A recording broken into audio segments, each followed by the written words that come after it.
What is going on, YouTube? Just in case you didn't know, it's Justin's Case here, and after a long month, I am back, and I am coming back in black from Colorado, and it was been a long month. I was up in the mountains camping for that whole time, and it was a lot of fun, I gotta say, but I am definitely excited to be back in the draft format scene, and coming at you with Week 6 of PWC Season 7 against Rishmal.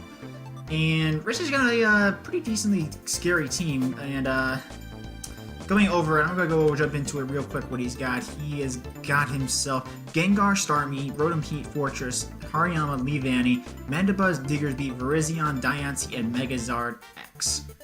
A lot of scary mons in this team, particularly Megazard X is always a scary Dragon Dance sweeper, and just general powerhouse that's just so frightening to deal with. It's also really bulky, that takes hits very well, so not a fan looking going up that thing particularly. Gengar also problematic in the fact that it's just a fast and annoying ghost type that has access to Poison Stab, which actually does quite a lot to the things that take ghost hits well on my team.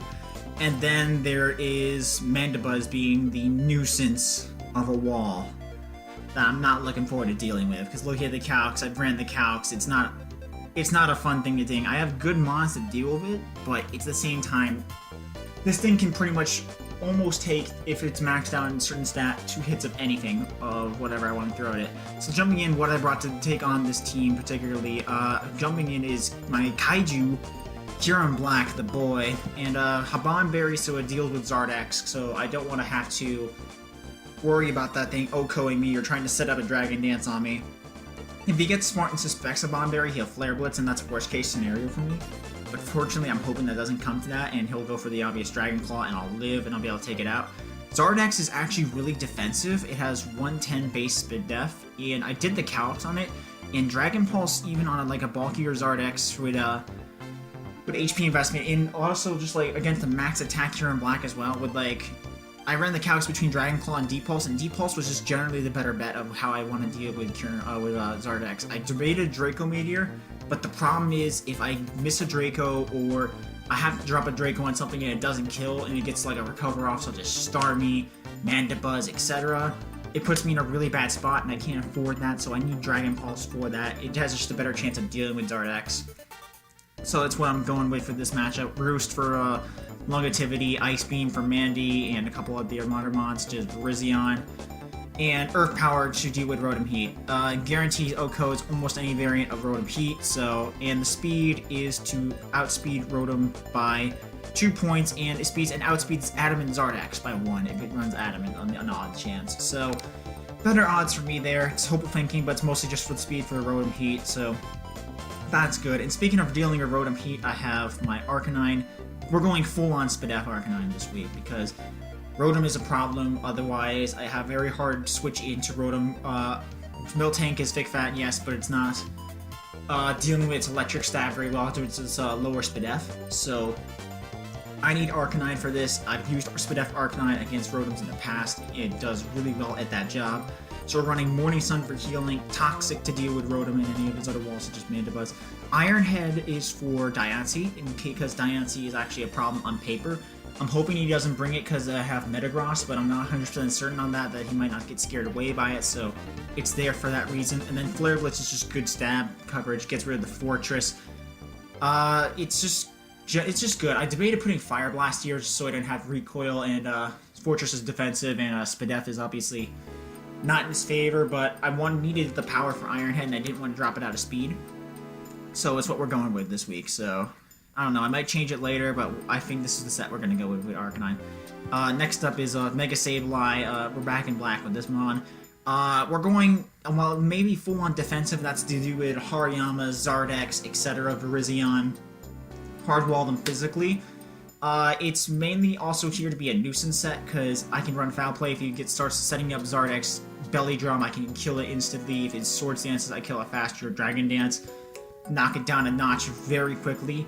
Aerial Ace as well is really good on this set, because if you run Spadef Virizion expecting to hardwall Mega Sableye and run a subset, or some random Calm Mind Virizion, God help us, Aerial Ace deals with that thing very, very well. Even a max HP Virizion is still taking from an uninvested attack Mega Sableye 50%. So very good there. I made sure that because the one thing with Mega Sableye, if you're not careful and you run the traditional calm mindset with it, it's very easy to get stuck, very easy to get blocked, even set up on yourself. So I'm trying to make Sableye not set up fodder. I'm trying to make it as good as possible. Fake Out is for getting off the Mega turn 1, should you leave with like Diancie or something. That way I don't have to worry about hazards if I have to switch out instantly. So it just works better in Protect in this case scenario. So we're going to run with it because I can't afford Zardex setup either. So that's what we're running with Mega Sableye this week. Lord, got a cough. Alright, anyways, going into Shaman this week. I need Shaman because Diggersby is an issue. It's really hard to switch into Diggersby. Chill and Berry actually is for normal type moves, which you never see in but the oddest circumstances. It helps me to deal with Diggersby because most people will run Stab Return over a move that's like other than Ice Punch because it does just a little bit more, and it just doesn't really seem worth it unless it's like actually doing like quad super effective damage. So he'll probably return me over Ice Punch me on something like this. So it gives Shaman more longevity against it. It's faster than it, so I can take it out with a Sea Flare if it's not Scarf. Do worry about Scarf U-turn, but either way, it's really a nuisance to switch into Shaman anyways, because you get hit by a Sea Flare, it's 40% chance of -2 Spadef drops. So beautiful. Air Slash so I don't get hard walled by Virizion, Synthesis so I heal up, and then Leech Seed for reliable recovery on anything I want to like just get it off on and then switch out of into something else. So just a nice mid-ground play if I need to. Might switch out that last move for HP Fire for Fortress, but I think Leech Seed just a better general call because Fortress may not come just because he knows I like Arcanine's usage. Anyways, Landorus is my other major offensive mon. It's we're not going Scarf this week. I wanted to, but it's very predictable to do so. So this week it's going to be an SD set with Yachi, so I don't have to worry about getting Ice Beamed or Ice Punched to the face and live and then proceed to take out Mon. So I can get this off hopefully on something that does not appreciate this Mon, such as if we look at his team, I want to get this off ideally on a weaker mon, like Virizion fearing a Supersonic Sky Strike, Diancie. I want to get this off. I don't think I'll be able to get it off on Mandibuzz because Foul Play is a problem or any other thing else. Rotom might be afraid of a Continental Crush or anything else that comes its way.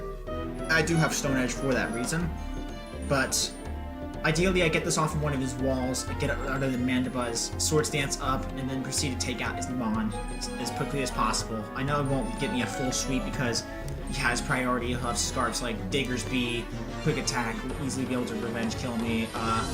I don't think Mandibuzz also a major issue Foul Play, so we'll see me able to get that crit chance with Stone Edge, and U-turn is nice, so if I get Starmie in, and hits me with an Ice Beam over a Water move, hopefully not suspecting Yachi. I almost put Pasho on this for that reason, but it's not good to predict and really make a bold over prediction, so we'll see if that bites me in the butt, and comes in on me, it'll hit me up with an Ice move, I'll take out the Starmie with a U-turn and get out of it so I can keep it for Death Fodder later or something. So it'll be useful there. And then lastly, in the back we have Miltank. Basically to be a nuisance mon to Zardex and Mandibuzz, Toxic, Stealth Rock, get Zardex down as much as possible anytime he wants to come in. Same thing with Mandibuzz, want to get rid of that as quickly as possible, Toxic for that reason. Lumberry is to make sure if it's someone toxic to me myself, I'll have an extra turn to do something and be toxic free, so I'll have to do it again and force themselves into a worse situation, so I'll have a second chance if I miss a toxic or something like that. EQ is to do with Gengar, Zardex, so I can't get like sub set up on. I understand that this leaves me weak to Taunt Mandibuzz, but I'm running a good amount of speed that, unless he's running a ridiculous amount of speed on his Mandibuzz for some reason, that I should be fine. So I'm hoping that this will suffice for dealing with it. It has enough Spadef to live a Gengar Focus Blast, even I think modest variant. That's not boosting items, so not spec, so it'll be like a Scarf variant of Gengar for whatever reason. Have enough to live that. Defensive is really nice. Even it takes a +3, even a +3 Zardex, unless it's adamant, cannot kill this thing in one hit. So very, very strong mon. The tool take hits very well, and I feel pretty confident in in its ability to take on Zardex. So it's going to be a matter of if he brings Diancie, how he plays his Mandibuzz, how he plays his Zardex. If I can get rid of that as quickly as possible, it's going to be a stall area game. It's 4 stall mons and then Landorus and Kyurem Black against the world. So it'll be interesting. I'll see if not running a physical attack on Kyurem bites me in the gut, if D-Pulse does the job. This will be experimental. I'm getting back into the game itself as it's been a while since I played Mons, so it's going to be an interesting experience. So thank you guys so much for watching. Feel free to drop a like or subscribe if you really are interested in this stuff and learning the format in general. PWC channel is down in the description as well as my opponent's channel. Feel free to check them both out. The PWC channel has shows that happen every week on power rankings, post-match commentaries for the week, and analysis, and it's really interesting, I gotta say. So you guys should definitely be going over there to watch all that, as well as my opponent, Rish. And anyways, we'll be back to you guys with the battle shortly. Bye-bye.